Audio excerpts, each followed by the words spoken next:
प्रभु के प्यारे, प्रभु के सारे भक्तजनों के लिए और भाई बहनों को इस समय प्रभु के इस शाम के समय में मैं स्वागत करता हूँ प्रभु के नाम में।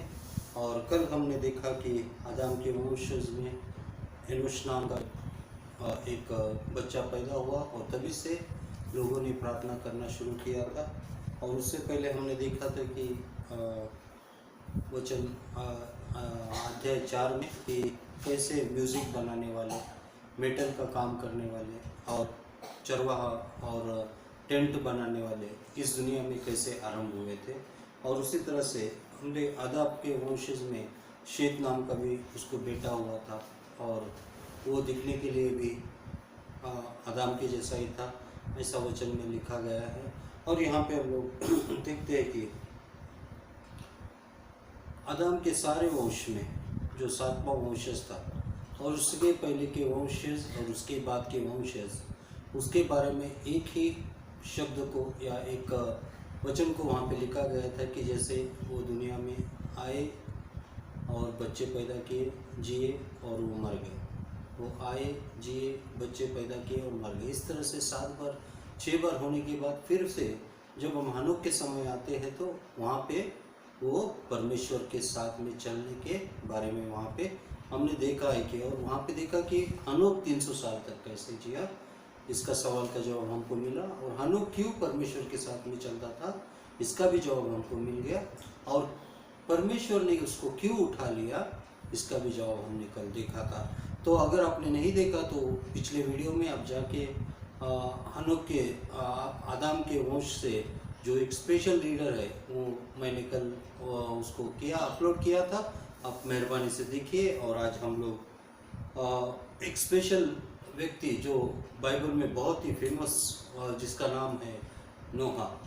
और नोहा ने जैसे अपने कार्यकाल में उसने जो कुछ भी किया और उसने कैसे परमेश्वर से आशीष को पाया, वो भी हम लोग देखेंगे। आइए हम थोड़ा सबसे पहले एक छोटी सी प्रार्थना करें। प्यारे परमेश्वर पिता, धन्यवाद देते हैं आज इस शाम के समय जो सुन रहे हैं और प्रभु जो देख रहे हैं उन सबको तू आशीषित कर। और प्रभु विशेष करके कोरोना के वायरस का डर प्रभु सारे जहान में फैला है प्रभु, लेकिन तेरे प्यार का जो प्रभु सुसमाचार है इसको भी सारे जहान में फैला है प्रभु। आज लोगों के सामने हमें डर से डरना है या विश्वास में जीना है, इस बात के लिए प्रभु तेरा वचन ही सर्वशक्तिशाली है।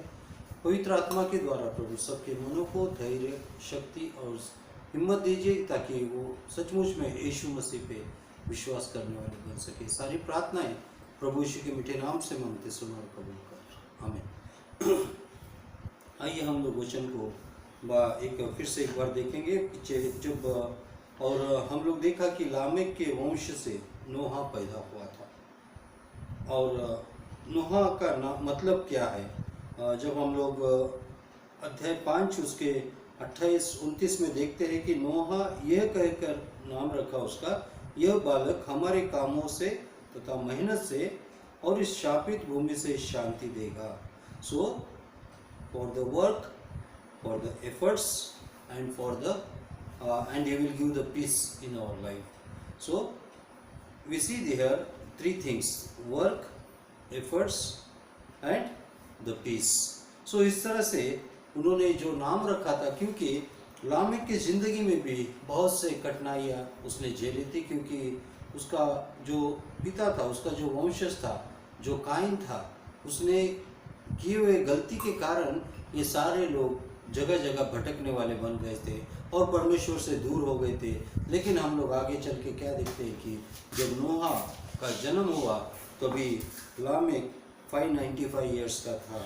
और जब लामेक मर गया तो 77 यानी 777 साल तक वो जीवित रहा और मर गया। और नोहा 500 वर्ष की आयु में उसने शेम, हाम और याफेत नाम के बच्चों को जन्म दिया। यहाँ पे हम लोग देखते हैं कि जैसे उसके पिता ने उसको नाम दिया था उसी तरह से उसका चाल चलन भी था, उसी तरह से उसका जीवन था। मेरे प्यारे भाई और बहनों, पुराने नियम में हो या प्रभु के वचन में हो, जब भी किसी व्यक्ति का नाम रखा जाता था और वो व्यक्ति का जीवन भी वैसे ही होता था, क्योंकि ये सब परमेश्वर के आशीषों से उनको ये प्राप्त होता था। और यहाँ पे हम लोग देखते हैं कि जब इसका जन्म हुआ, नोहा का जन्म हुआ, तो यहाँ पे हम लोग क्या देखते हैं कि उनके काम के ऊपर और उनके मेहनत के ऊपर और उनको उनके हर एक चीज़ों के ऊपर परमेश्वर ने उनको क्या की, भूमि को भी शांति दे दी, क्योंकि भूमि शाप में थी। और यहाँ पे हम लोग देखते हैं कि यहाँ पे भी परमेश्वर ने इस बच्चे के कारण आगे के वंश को, यानी अब्राहम के परिवार को बचाया था। और जैसे हनोक के जीवन में भी हमने देखा कि हनोक भी एक विश्वास योग्य व्यक्ति था और उसकी गवाही अच्छी थी, और वो तीसरी बात, वो प्रभु को प्रसन्न करने वाला। और यहाँ पे यही कुछ बातें इसके जीवन में भी देखते हैं। तो आइए हम लोग आगे चलेंगे कि अभी नोहा का जीवन के बारे में हमने तो अभी तो थोड़ा सा ध्यान किया है कि नोहा का जन्म के बाद में कैसे उसको नाम रखा गया और कितने साल का था। और जो फिर अध्याय 6 में चले जाएंगे, जहाँ पे 6वां अध्याय उसका पहले वचन में लिखा है, फिर जब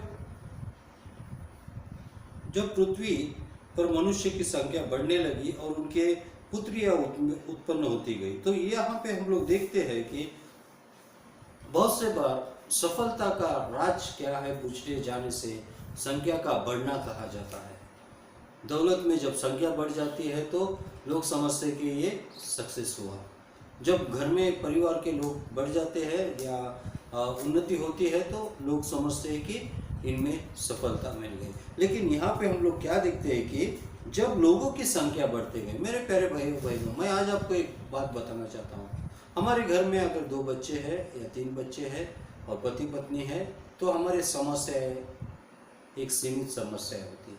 लेकिन साथ में अगर कोई हमारे रिश्तेदार आते हैं, उनके साथ भी 2 बच्चे हैं और उनका परिवार है, तो 4 और 5 9 लोगों का, तो यहाँ पे हम लोग देखेंगे कि बच्चों में लड़ाई झगड़ा होना शुरू होगा या माता पिता में कुछ अनबन होगी, और इस तरह से कुछ कमी घटी की वजह से एक दूसरे के परिवार में समस्याएं आने के चांसेस हो सकते हैं। क्योंकि जब व्यक्ति बढ़ता है तो समस्याएं भी बढ़ते हैं। जब व्यक्ति बढ़ता है तो चीज़ों की ज़रूरत भी बढ़ती है। जब व्यक्ति बढ़ता है तो हर एक चीज़ों की मांग भी बढ़ती है। और इसके लिए हमारे जीवन में संख्या बढ़ने का मतलब समस्या भी बढ़ना है। और यहाँ पे परमेश्वर ने यही हमको बताया। तब परमेश्वर के पुत्रों ने मनुष्य के पुत्रियों को देखा कि वे सुंदर है और उन्होंने उन्हें अपनी इच्छा के अनुसार अपनी अपनी पत्नियां बना ली। अब सवाल क्या होता है कि आप लोग पूछेंगे कि ये परमेश्वर के पुत्र कौन है।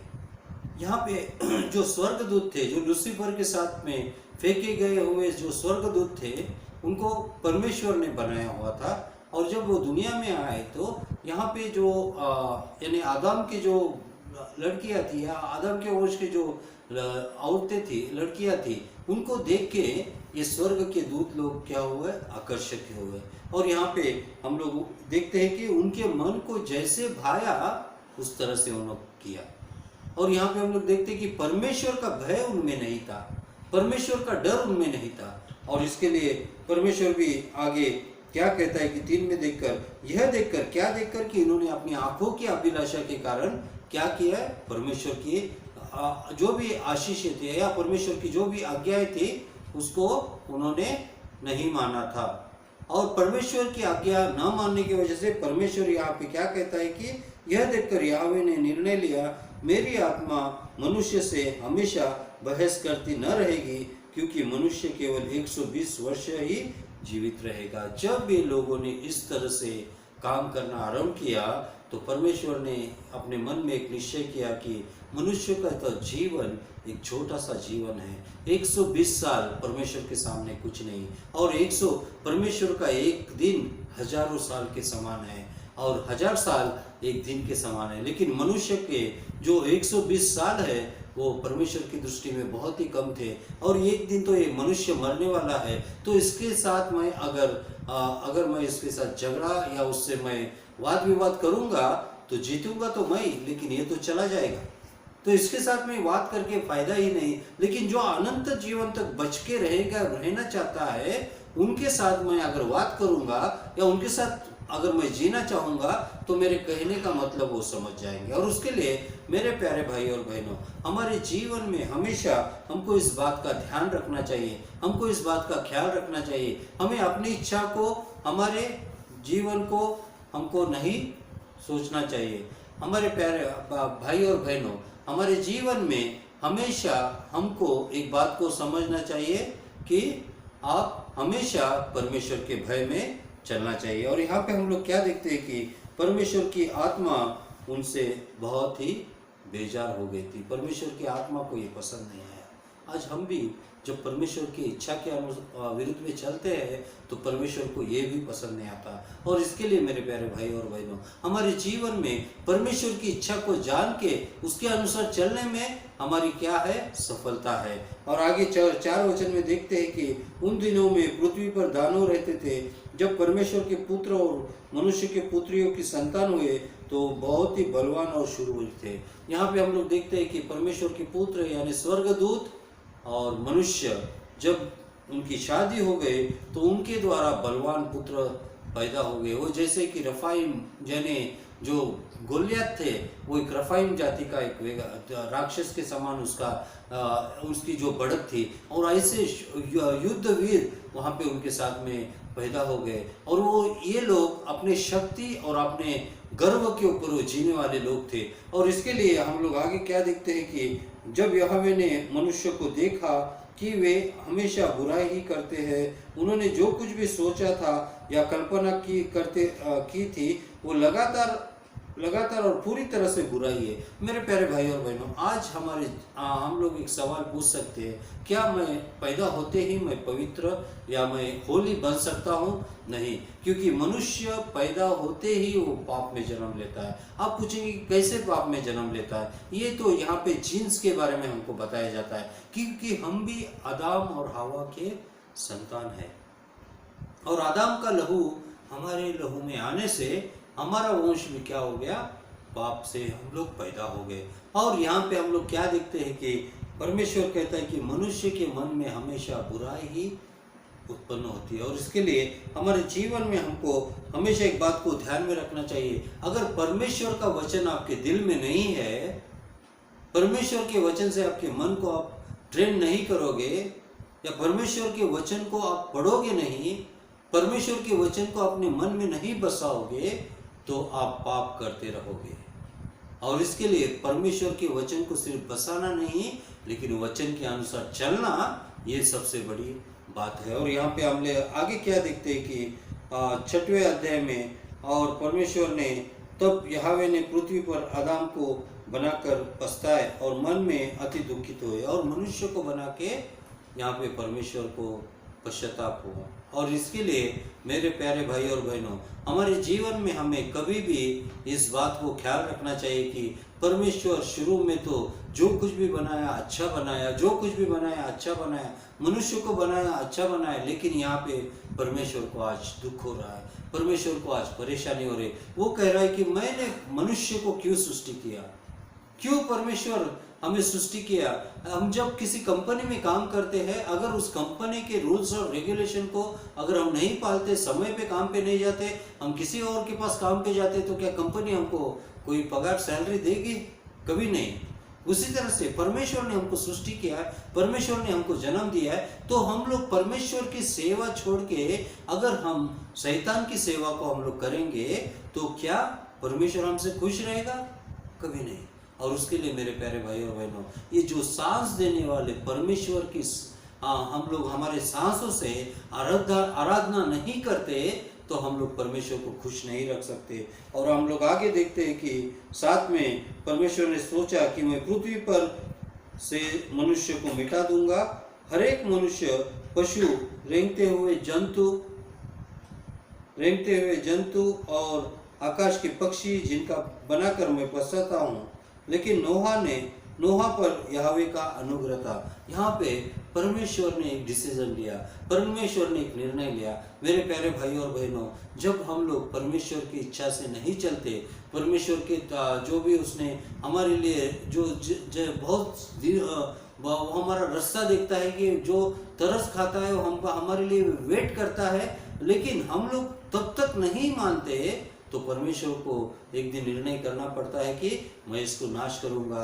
जैसे हम लोग नए नियम में देखते हैं कि यीशु मसीह ने एक इसमें कहा है कि एक उदाहरण के लिए उन्होंने कहा है कि एक माली ने जाके मालिक आके कहता है कि जो ये गार्डन में पेड़ है वो 3 सालों से फल नहीं दे रहा है, तो इसको निकाल डालो।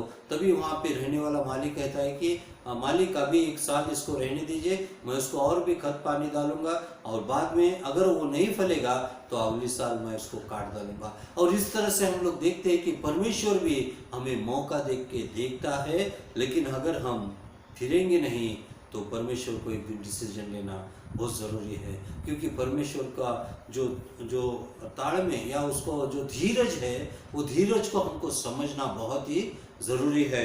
और यहाँ पे हम लोग देखते हैं कि परमेश्वर ने डिसाइड किया कि मैं मनुष्य का नाश करूँगा, लेकिन वहाँ पे एक सुसमाचार क्या है, लेकिन नोहा पर यहोवा परमेश्वर का अनुग्रह था। वो यह नोहा उनके परिवार का अभिलेख इस प्रकार है, लेकिन परमेश्वर का प्यार नोहा के ऊपर था। क्या कारण था? नोहा दिखने के लिए सुंदर था, नोहा काम करने में बहुत मेहनती था, नोहा लोगों से बात करने में अच्छा था। क्या पसंद आया परमेश्वर को? लेकिन यहाँ पे हम लोग जब 9वें वचन में देखते हैं तो नोहा एक धर्मी व्यक्ति था। He was a righteous person. वो एक धर्मी था, नीतिमान नीतिवंत एक व्यक्ति था। और दूसरा बात उसके बारे में कहा गया कि वो निर्दोष व्यक्ति था। He was an innocent person.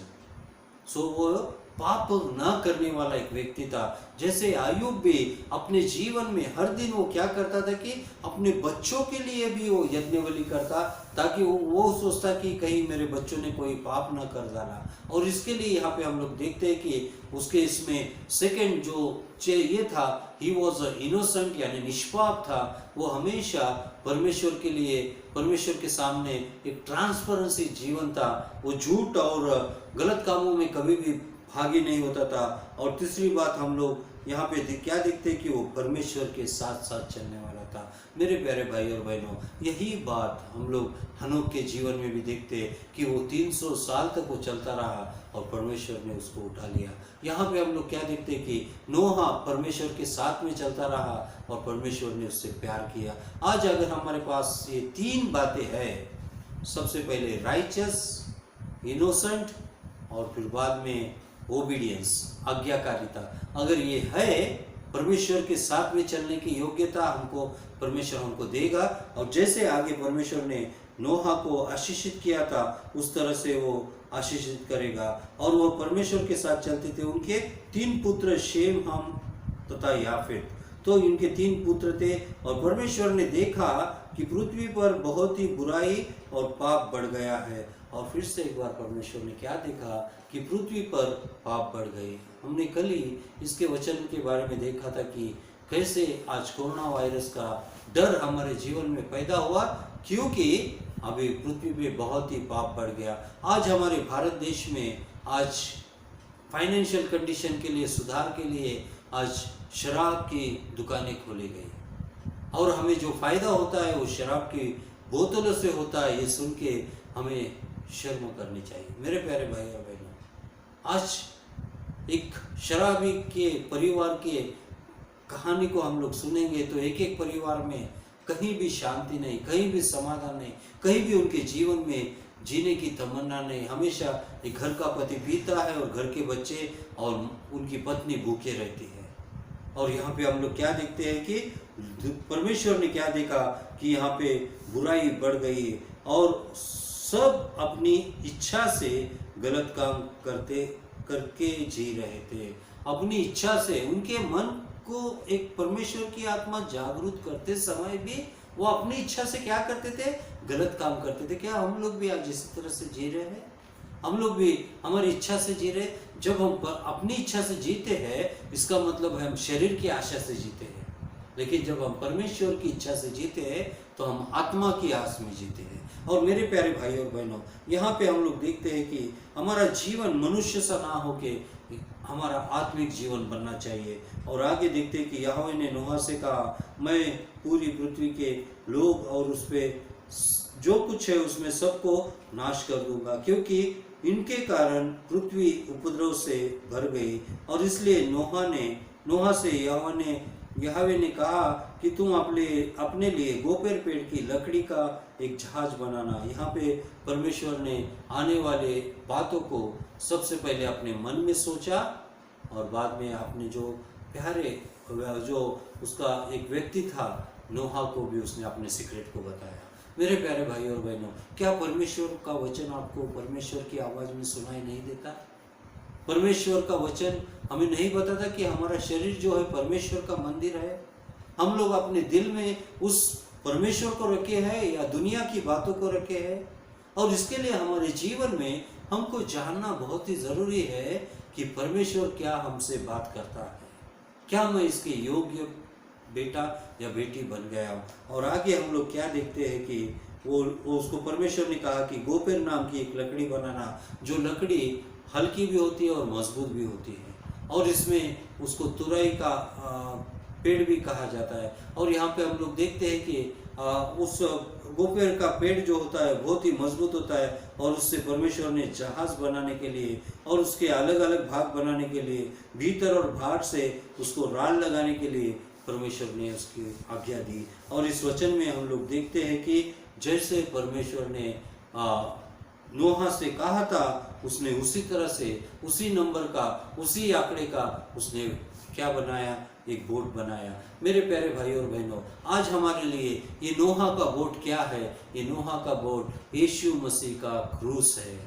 हमने देखा कि आदम और हवा के जीवन में वो पेड़ क्या था? वो यीशु मसीह का क्रूस का एक साइन था, एक वो भी बचाने वाला जिसके आड़े वो खड़े हो गए थे। आज यहाँ पे भी हम लोग देखते हैं कि ये बोट भी हमारे लिए यीशु मसीह का एक चिन्ह है, जिसके वजह से आज हम लोग बच सकते हैं। और आगे हम लोग क्या देखते हैं कि उसने उस जहाज को बनाया, और उसमें 3 मंजिल का उसमें 3 मंजिलें भी बनाने के लिए परमेश्वर ने कहा। और परमेश्वर ने देखा कि परमेश्वर ने कहा कि मैं पृथ्वी को जल प्रलय से नाश कर दूंगा और कोई न बचेगा, सबको जिनमें जीवन के आत्मा है आकाश के नीचे नाश करने वाला हूँ। यहाँ पे परमेश्वर उन लोगों से इतना बेजार हो गया था, इतना उसको खराब लग रहा था कि मैं क्यों इन लोगों को बचा के रखूँ, ना ये अच्छे से जीते। एक बात मैं आपसे बताना चाहता हूँ मेरे प्यारे भाई और बहनों, पूरे ध्यान से इस बात को सुनिए। आप अगर अच्छे हैं, आप अगर पवित्र है, तो इससे परमेश्वर को क्या लाभ है? और आप अगर बुरे हैं, आप अगर पापी हैं, तो इससे परमेश्वर को क्या नुकसान है? लेकिन परमेश्वर फिर भी हमसे क्या चाहता है कि अच्छा ही चाहता है, क्योंकि परमेश्वर का युद्ध हमारे साथ नहीं, लेकिन हमारे अंदर बसने वाली उस दुष्ट आत्मा के साथ है। यीशु मसीह पापियों को बचाने इस दुनिया में आया था, पाप से प्यार करने इस दुनिया में नहीं आया था। और इसके लिए मेरे प्यारे भाई और बहनों, हमें परमेश्वर प्यार करता है, लेकिन हमको पाप का जीवन छोड़ना है, तभी परमेश्वर हमको गले लगा सकता है। और इसके लिए यहाँ पे हम लोग क्या देखते हैं कि परमेश्वर ने सोचा, और 18 में लिखा कि लेकिन मैं तुम्हारे साथ अपनी वाचा बांधूंगा। आज परमेश्वर आपके साथ वाचा यानी आपके साथ एक वायदा बांधना चाहता है, एक वायदा करना चाहता है, एक कॉन्वेंट करना चाहता है कि मैं तुमको बचाऊंगा। लेकिन किसको? जो पाप से अलग होते हैं, जो बुराई से अलग होते हैं। जैसे नोहा की तरह हम लोग राइचस हो गए, नोहा की तरह हम इनोसेंट हो गए, नोहा की तरह हम ओबीडियंस हो गए, तभी हमको परमेश्वर बचा सकता है। और आगे हम लोग देखते हैं कि तुम और तुम्हारा परिवार यानी टोटल उनके 3 बच्चे थे, उनकी 3 पत्नियां और नोहा और उसकी पत्नी, टोटल 8 लोगों को परमेश्वर ने बचाने का वायदा किया। परमेश्वर को संख्या की जरूरत नहीं। आज दुनिया में हम लोग देखते हैं कि हम जैसे पास्टर्स क्या करते हैं कि जहाँ पे ज़्यादा लोग आते हैं तो हम लोग फोटो लेके, इतने लोग आए थे मेरे गॉस्पेल मीटिंग में। और यीशु मसीह ने भी कभी भी भीड़ के पीछे नहीं भागा। और यहाँ पे भी हमने देखा कि संख्या बढ़ गई, इसलिए परमेश्वर उनको बचाना नहीं चाहा, लेकिन वो परमेश्वर के अनाज्ञाकारिता में चल रहे थे, परमेश्वर की इच्छा के विरुद्ध में चल रहे थे। आप शायद कितने भी लोग हो, लेकिन आपने अगर परमेश्वर के आज्ञा नहीं मानी, आप नीतिवंत नहीं हो गए, आप अगर निष्पाप नहीं हो गए, तो परमेश्वर आपका भी नाश करने वाला है। हमको अगर उस बोट में जाना है तो हमको भी नोहा की तरह और उसके बच्चों की तरह हमको ओबीडियंस होना चाहिए। यहाँ पे मैं एक बात बताना चाहता हूँ, जैसे नोहा था वैसे ही उसकी पत्नी थी, जैसे नोहा और उसके पत्नी थी वैसे ही उसके बच्चे थे, जैसे नोहा और उसके बच्चे थे उसी तरह से उनकी बहुएं थी, और इसके लिए परमेश्वर ने उनसे प्यार किया। क्या आपका परिवार इसी तरह से है? क्या मेरा परिवार इसी तरह से है? यह आज सोचने की बात है। और आज हमको परमेश्वर कह रहा है कि हमको स्वर्ग के राज्य के बोट को बनाना है। बहुत से पापी लोग मर रहे हैं, उनको बचा के हमको इस बोट में लाना है, और इसके लिए परमेश्वर ने हमको और आपको चुना है। हमको नोहा के जैसा बनना है और उसी की तरह हमको जीना है। और यहाँ पे देखता है कि तभी परमेश्वर उनसे वायदा करता है, और हर एक प्राणी के दो दो अर्थात नर एवं मादा को जहाज में ले जाना ताकि वे तुम्हारे साथ जीवित रहे। यहाँ पे दो दो का शब्द का हम लोग जब पढ़ाई करते हैं तो हमको यीशु मसीह ने भी जब शिष्यों को भेजा तो उसने दो दो करके भेजा, क्योंकि एक से भला दो होता है। और इसके लिए यहाँ पे हम लोग क्या देखते हैं कि परमेश्वर दो दो को यूनिटी बनाना चाहता है। और यहाँ पे ये दो शब्द पुराना नियम और नया नियम भी हो सकता है, पुराना जीवन और नया जीवन भी हो सकता है, एक नया एक जीवन का एक रास्ता भी हो सकता है और नाश का एक रास्ता भी हो सकता है। और उस तरह से हमारे जीवन में परमेश्वर ने दो ही जीवन दिए हैं। हमको या तो सच्चाई को चुनना है या तो हमको पाप को चुनना है। अगर हम दोनों भी करेंगे तो हम कहीं भी नहीं जिएंगे। और इसके लिए हमारे जीवन में यहाँ पे जीवन में हमारे दो है कि जीवन और मृत्यु परमेश्वर ने हमारे सामने रखा है। इसको हम लोग आज क्या चुनते हैं। और यहाँ पे हम देखते हैं कि उसने दो दो अर्थात नर और मादा को जहाज में ले जाना ताकि वे तुम्हारे साथ जीवित रहे। पक्षी भी अपनी अपनी जाति और पशु अपनी अपनी जाति के और भूमि पे रहने वाले जंतु अपने अपनी जाति और सभी जातियों के जोड़ों में रखना ताकि वे जीवित रह सके। और खाने के लिए सब प्रकार के भोजन को रखना सबके लिए होगा। यहाँ पे हम लोग देखते हैं कि परमेश्वर ने प्राणी और पक्षियों और पशुओं की भी चिंता की है। और मैंने कई बार इस बात को बताया है कि क्यों यीशु मसीह का जन्म चरणी में हुआ, क्योंकि जब पुराने नियम से देखते हैं और नए नियम में भी हम लोग जब लूका 14 में देखते हैं कि कुछ लोगों ने यज्ञ बलि किया था, पशु से काटकर उनका यज्ञ बलि किया था। तो पिलातुस ने क्या किया कि उन लोगों को जिन्होंने यज्ञ बलि किया था उनका खून उसने यज्ञ के साथ में उसने मिलवाया था। और यहाँ पे हम लोग क्या देखते हैं कि क्यों यीशु मसीह का जन्म चरणी में हुआ, क्योंकि यीशु मसीह सिर्फ मनुष्य को बचाने इस दुनिया में नहीं आए थे लेकिन प्राणियों को भी बचाने आए थे। क्योंकि उस समय में जब आदमी पाप करता था तो उनके बदले में प्राणी मर जाता था। और यहाँ पे पाप का जो एक समानता है, मनुष्य पाप करे और प्राणी मरे, ये न्याय नहीं हो सकता था। और इसके लिए मनुष्य के पाप के लिए मनुष्य मरना था, और इसके लिए यीशु मसीह इस दुनिया में आए थे। और यहाँ पे भी हम लोग देखते हैं कि परमेश्वर ने पशु पक्षी और जानवर की भी उसने चिंता की, और उसी तरह से उन्होंने देखा और खाने पीने के सारे भोजन को भी उन्होंने रखा। और नोहा ने वैसा ही किया जैसा परमेश्वर ने उनसे कहा, और उन्होंने परमेश्वर के कहे अनुसार सब कुछ किया। मेरे प्यारे भाई और बहनों, फिर से क्यों परमेश्वर ने नोहा को बचाया? उसमें 3 क्वालिटीज थी, एक राइचस, इनोसेंट, और तीसरी बात है कि वो परमेश्वर के साथ में चलता था। आज इस वचन को हम लोग यहीं पे स्टॉप करेंगे। और आज हमने 6वें अध्याय को पढ़ा है, और इसमें से हमने जो कुछ भी सीखा है, हमको एक बात को ध्यान में रखना है कि हमको परमेश्वर को प्रसन्न करना है, हमको परमेश्वर के पीछे चलना है, हमको परमेश्वर के वचन को पढ़ना है, वचन में बढ़ना है और वचन में जीना है। इस कोरोना वायरस की जिस तरह से कोरोना वायरस के समय हम घर में बैठे, उसी तरह से परमेश्वर ने हमको क्यों यहाँ घर में बिठाया, ताकि हम भी बचे रहे, क्योंकि बाहर परमेश्वर का कोप है, ये कोरोना वायरस की वजह से है। और इसके लिए मेरे प्यारे भाई और बहनों, एक ही चीज़ एक ही व्यक्ति और एक ही बात हमको बचा सकती है, वो है यीशु मसीह। वही मार्ग, वही सत्य और वही जीवन है, वही हमको बचाएगा। आइए हम लोग प्रार्थना करें। प्यारे परमेश्वर पिता, धन्यवाद देते हैं इस वचन के लिए जो तूने हमको दिया है, और तेरे वचन के द्वारा हमको चलने के लिए हमारी मदद कर। और विशेष करके सन्नी और जोशुआ और इन बच्चों को भी संभालिए, और जो प्रभु इस समय में प्रभु इस वचन को सुन रहे हैं उनके लिए भी प्रार्थना करते हैं, उनको भी आप संभालिए और तेरे वचन में बढ़ाइए। सारी प्रार्थनाएं प्रभु यीशु के मीठे नाम से मांगते, सुन और कबूल कर।